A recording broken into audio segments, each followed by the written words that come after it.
Hi everyone, my name is Felipe Silva, and today I'll be presenting my Capstone project where I explore crime trends in Vancouver using open structured data from the last 10 years. Urban crime give us more than just numbers. It reflects how people move, interact, and behave in cities. So in this project, I focus on three main areas of analysis. How crime evolved over the past decade, what are the most common crime types when they occur, and where crimes are concentrated geographically. So for the data sets, I use Kaggle, so I downloaded from there. And this is the data set that includes 395,000 crime reports from Vancouver between 2014 and 2023. So is the last decade. To process and analyze this data, I worked in Google Cloud using Python and popular libraries like Pandas, Seaborn, Folium, and Matplotlib.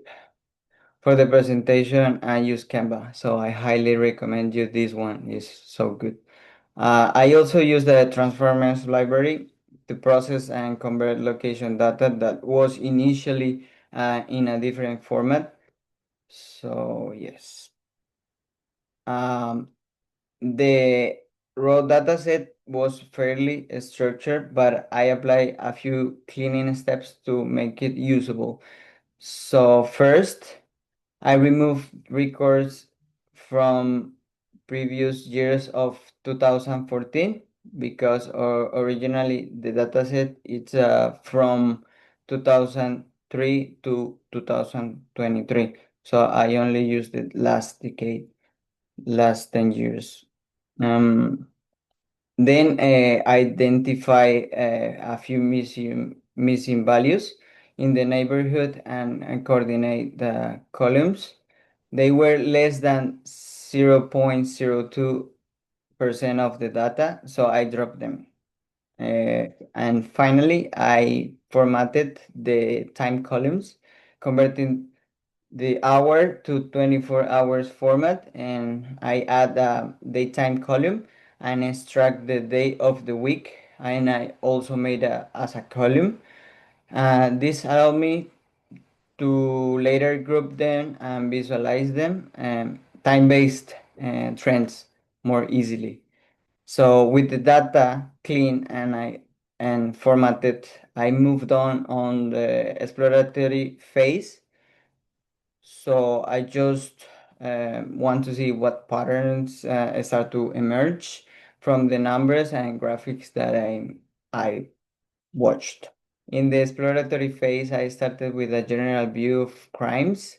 As I expected, in this graphic, theft, mischief, and assault were the most reported types. Together, they made up a large portion of total incidents. As you can see, um, the mischief, theft, theft from vehicle, they were the highest one over the last 10 years. For the next graphic, I watched that when these crimes were happening, and I found that the majority of occurs at night, especially midnight. For example, as you can see, Fridays and Saturdays were also consistently higher in activity, like due nightlife and in streets social gatherings. So yes, we can like observe that increase of crime. Um, I also broke down hourly crime trends across the decade. Curiously, this pattern has remained fairly stable over time. So we suggest some strong behavioral regularities in Vancouver. Now we've seen the general trends. Let's dive into the real question: when, where, and what type of crime are actually happening in Vancouver. And to dig deeper, I ask myself, how has crime changed over the last 10 years in Vancouver? In this graphic, we all see a steady decline overall, which is encouraging, but there is a spike in 2019, possibly due to increased reporting or local social factors. As we all know, 2020 was COVID time, so this could affect 2019. I also wanted to answer, where are these crimes happening? So I used neighborhood data or column, and I found that downtown Vancouver is consistently the city's main hotspot. As you can see, the other areas of Vancouver and downtown Vancouver exists a big gap. So most of the crimes or incidents happen on downtown. I also wanted to see in a map how it's gonna look like. So I decided to use Seaborn uh, to visualize this. So there is an static map, as we can see here, and we get it as a result of 50,000 rows of the dataset instead of using the full dataset, because when I use the full dataset, because it's so big, I couldn't like get a fast result. It was like almost 7 minutes of execution time. So I reduced this full dataset to 50,000 as a sample.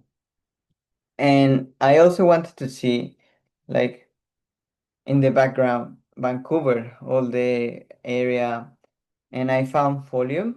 There is a dynamic map as a result, and curiously, the execution time of this was 6 to 9 seconds for the full dataset.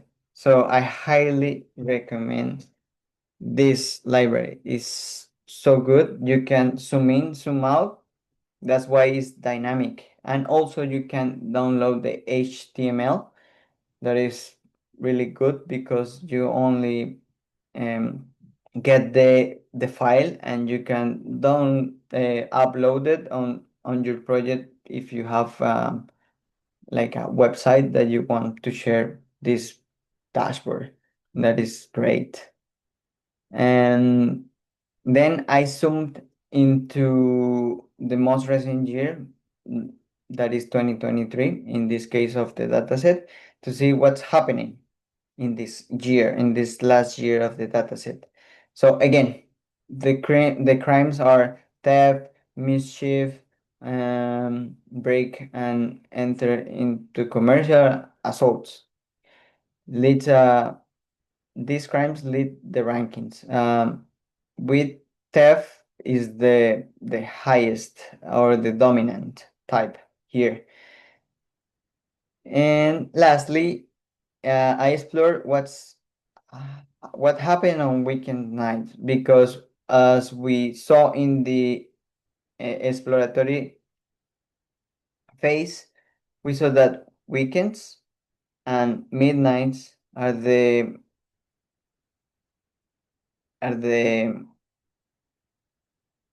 like the biggest time where those crimes happen.